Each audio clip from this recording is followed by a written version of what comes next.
ये वीडियो उन माँओं के लिए है जिनका डिलीवरी का वक्त जस्ट करीब आने वाला है और वो इस चीज़ से बहुत ज़्यादा कंसर्न है कि उनका जो मोड ऑफ़ डिलीवरी है वो नॉर्मल डिलीवरी होगा या सी सेक्शन होगा।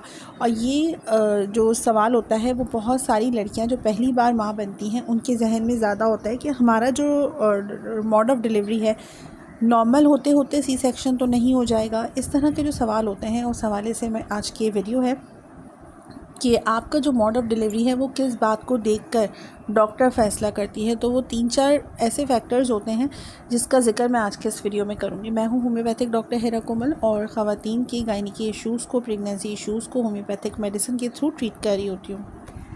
जब आपकी प्रेगनेंसी का 9 मंथ लगता है तो डॉक्टर आपका एक ख़ास अल्ट्रासाउंड करती है। वो अल्ट्रासाउंड कौन सा होता है ये देखने से पहले हम ये देखते हैं कि जो पूरी थ्रू आउट की प्रेगनेंसी है और ख़ास तौर से अगर आपकी पहली प्रेगनेंसी है तब आपका जो मोड ऑफ़ डिलीवरी होता है वो ज़्यादातर जो चांसेस होते हैं वो नॉर्मल डिलीवरी के होते हैं।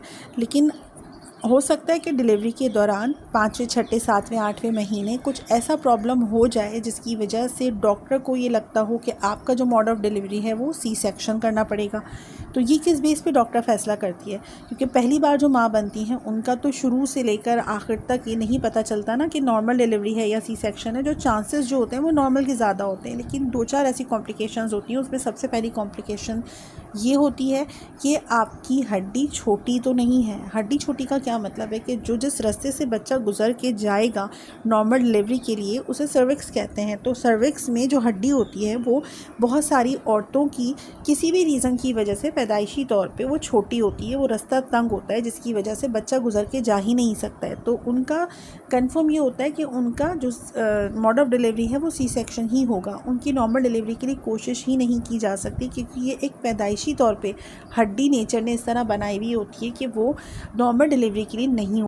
तो ये कैसे पता चलेगा किसी भी लड़की को?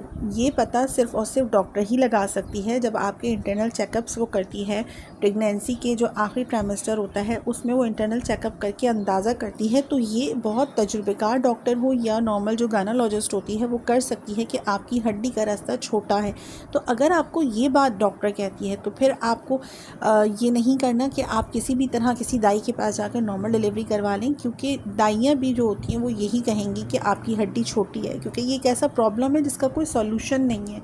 तो आपको किसी भी अनऑथेंटिक या गैर तजुर्बेकार दाई के पास जाकर रिस्क नहीं लेना। इससे आपके बच्चे की जान को तो ख़तरा है ना, नॉर्मल डिलीवरी हो ही नहीं सकती है, लेकिन आपकी जान को भी ख़तरा होता है। तो आपको सेकेंड ओपिनियन के लिए आप किसी दूसरी डॉक्टर के पास जा सकती हैं। वो डॉक्टर अगर आपको सेम बात कहती है तो फिर आपको रिस्क नहीं लेना। तो ये वो एक मेन बात होती है जो आपको सोचनी है। और अगर आपकी हड्डी छोटी है तो सी सेक्शन के चांस नहीं होते। अब चलते हैं दूसरी कंडीशन की तरफ, दूसरी क्राइटेरिया की तरफ कि अगर आपकी हड्डी छोटी नहीं है तो फिर किस वजह से डॉक्टर आपको सी सेक्शन का बोल सकती है, क्योंकि नॉर्मल डिलीवरी जो होती है वो एक हेल्दी डिलीवरी मानी जाती है। अगर आपका प्लेसेंटा प्रिविया है तब भी आपकी जो नॉर्मल डिलीवरी है वो प्रॉब्लम कर सकती है, क्योंकि इस कंडीशन में क्या होता है, औरत को बच्चा डिलीवर होने के बाद औरत की जो वजाइनल ब्लीडिंग है वो रुकती नहीं है, जिससे औरत की जान को बहुत शदीद ख़तरा होता है, क्योंकि हैवी ब्लीडिंग होती है और वो ब्लीडिंग रुकती ही नहीं है, जिसकी वजह से खून की कमी हो जाती है। तो नॉर्मल डिलीवरी का रिस्क लेना, चांस लेना ख़तरे से खाली नहीं होता। तो अगर आपका प्लेसेंटा प्रीविया हमल के 5वें, 6ठे महीने, 8वें महीने डायग्नोज हो गया है और वो कंटिन्यूसली बेसिस पे रहा है, क्योंकि कभी क्या होता है प्लेसेंटा प्रीविया आमलना नेचुरली ही आती है सर्विक्स पे और इंटरनल सर्विक्स या इंटरनल ऑस पे आती है और वो नेचुरली थोड़ा सा खिसक भी जाता है। ये डॉक्टर जो होती है वो कहती है ठीक है अगर 6ठा 7वां महीने में आपकी प्लेसेंटा प्रीविया आ गया है तो कोई मसले की बात नहीं है। हम डिलीवरी से पहले 9 मंथ से पहले एक और अल्ट्रासाउंड करेंगे, एक और डायग्नोस्टिक टेस्ट करेंगे, जिससे हम उसी वक्त फ़ैसला करेंगे कि हो सकता है आपकी नॉर्मल डिलीवरी हो जाए, हम कोशिश करेंगे। तो इस कंडीशन में जब प्लेसेंटा प्रीविया हो, जब तक अगर आपका 9वें महीने डिलीवरी के टाइम पे प्लेसेंटा प्रीविया है तब आपकी नॉर्मल डिलीवरी का रिस्क लेना ख़तरे से खाली नहीं है, क्योंकि इसमें हैवी ब्लीडिंग हो सकती है। तो डॉक्टर कहेगी कि आपको खून की बोतलें अरेंज करनी होंगी, आपको ब्लड का अरेंज करना है, लेकिन उसमें भी जो रिस्क फैक्टर है वो ज़्यादा होता है। तो बहुत सारी डॉक्टर जो सेंसिबल होती है वो इस चीज़ को फ़ैसला करती हैं कि ये सी सेक्शन ही कर लेते हैं ताकि माँ की जान को ख़तरा ना हो, क्योंकि इसमें बच्चे की जान को इतना ख़तरा नहीं होता, इसमें माँ की जान को ख़तरा होता है। अब तीसरी कंडीशन की बात करते हैं जिसमें आप को जो पहली बार माएँ बनती हैं, ये उनके साथ ज़्यादा होता है कि आपका लेबर जो है वो इतना लंबा चला है कि उसमें डॉक्टर को कोई प्रोग्रेस नहीं दिखती। 20 घंटे 22 घंटे 2-2 दिन लड़कियां लेबर पेन में तड़प रही होती हैं और डॉक्टर वो यही कह रही होती हैं, घर वाले कह रहे होते हैं कि आप इसकी नॉर्मल ही करें, और वो लेबर पेन से लड़की जो होती है वो निढाल हो जाती है। नॉर्मल डिलीवरी के पेन के लिए मेडिसिन भी दी जाती हैं, इंजेक्शंस भी दिए जाते हैं जो आर्टिफिशियल लेबर पेन को इंड्यूस करते हैं, लेकिन फिर भी नॉर्मल डिलीवरी नहीं हो पा रही है और वो लड़की तड़प रही है। तो इस कंडीशन में डॉक्टर ये फैसला करती है कि अब इनका सी सेक्शन होगा, तो इसको एमरजेंसी सी सेक्शन कहते हैं। तो इस कंडीशन में फिर घर वाले जितना भी फोर्स करें, डॉक्टर एक लिमिटेड टाइम तक, एक सर्टेन टाइम तक वेट करती है और फिर उसके बाद उसको लगता है कि माँ की जान को ख़तरा हो सकता है, वो इतना ज़्यादा पेन पहले से ले चुकी है, तो फिर डॉक्टर नॉर्मल डिलीवरी को रोक कर वो सी सेक्शन करती है। तो इस चीज़ का जो एक अंदाज़ा होता है या इमरजेंसी सी सेक्शन है, ये आपको उसी टाइम पे पता चलेगा कि अगर आपकी डिलीवरी में आपकी जो सर्विक्स है वो डायलेट नहीं हो रही या कोई प्रॉब्लम आ रहा है कि आपका नॉर्मल डिलीवरी प्रोग्रेस ही नहीं कर रही है, आप सिर्फ पेन में हैं और लेबर रूम में हैं, तो फिर आपका इमरजेंसी सी सेक्शन हो सकता है। तो 3 कंडीशंस हो गई। चौथी कंडीशन है कि अगर आपकी ट्विंस प्रेगनेंसी है, ट्रिपलेट्स हैं, मल्टीपल प्रेगनेंसीज़ हैं, तो इस कंडीशन में भी डॉक्टर कोशिश करेगी कि आपका वो सी सेक्शन कर दे। तो जो मल्टीपल प्रेगनेंसीज़ होती हैं इसमें थोड़े से कॉम्प्लिकेशंस नॉर्मल डिलीवरी के टाइम पे बढ़ जाते हैं कि पहला बच्चा आसानी से डिलीवर हो गया, दूसरा बच्चा जो है उसकी आंवल नाल गर्दन के करीब लिपट गई, या वो डिलीवर नहीं हो रहा, या उसकी पोजीशन चेंज है, ब्रीच पोजीशन पे आ गया है। तो इस कंडीशन में मल्टीपल प्रेगनेंसीज़ में जो डिलीवरी होती है सेफ़ ये होता है कि डॉक्टर ये कहती है कि आपका सी सेक्शन से डिलीवर कर देते हैं, क्योंकि बहुत सारी लड़कियां जो बहुत ही कमज़ोर होती हैं, जिनमें खून की कमी होती है, वो मल्टीपल प्रेगनेंसी जिनकी होती है, तो वो नॉर्मल डिलीवरी इंड्यूस नहीं कर पाती हैं, वो इतनी ताकत उनमें नहीं होती कि वो नॉर्मल डिलीवरी के लिए पुश या प्रेशर लगा सके। तो इस कंडीशन में सी सेक्शन बेटर आइडिया होता है। तो डॉक्टर से बहस करने के बजाय, क्योंकि बहुत सारी लड़कियों के जो माएँ या सास इस तरह की होती हैं, वो ये कह रही होती हैं कि नहीं नॉर्मल डिलीवरी कर सकते हैं, कुछ नहीं होता, हमने भी की है, इस तरह करके बात। तो एक सेंसिबल सजेशन यही है, फ़ैसला यही होता है कि आप उसका नॉर्मल डिलीवरी से बेहतर है कि आप मल्टीपल प्रेगनेंसीज़ में सी सेक्शन कर दें। और जो चौथा रीज़न है वो ये है कि अगर आपको डायबिटीज़ हो, अगर माँ को डायबिटीज़ है, हालत हमल में शुगर है और उसका बच्चा मैक्रोसोमिया का शिकार है। मैक्रोसोमिया का मतलब होता है कि वो जितनी भी शुगर पेशेंट वाली माएँ होती उनमें सी सेक्शन के चांसेस बढ़े हुए होते हैं। क्यों? क्योंकि नॉर्मल डिलीवरी जो होती है वो आपका बच्चा मैक्रोसोमिया की वजह से नॉर्मल डिलीवरी आप नहीं कर सकती हैं।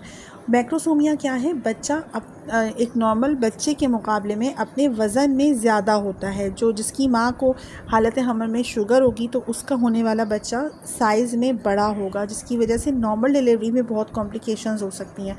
तो फिर अगर आपको जेस्टेशनल डायबिटीज़ है तो भी आप जहन में रखें कि आपकी नॉर्मल डिलीवरी के चांसेस कम होते हैं, और कोई और प्रॉब्लम हो ना हो, हड्डी आपकी ठीक है, आपके बाकी प्रॉब्लम्स नहीं हैं, आपका बच्चा ब्रीच पोजीशन में नहीं है, तो फिर आपकी नॉर्मल डिलीवरी जब भी नहीं होगी, क्योंकि आपका बच्चा वज़न में ज़्यादा है, अपने हजम में, अपने वॉल्यूम में ज़्यादा है, तो नॉर्मल डिलीवरी का ख़तरा डॉक्टर नहीं ले सकती है।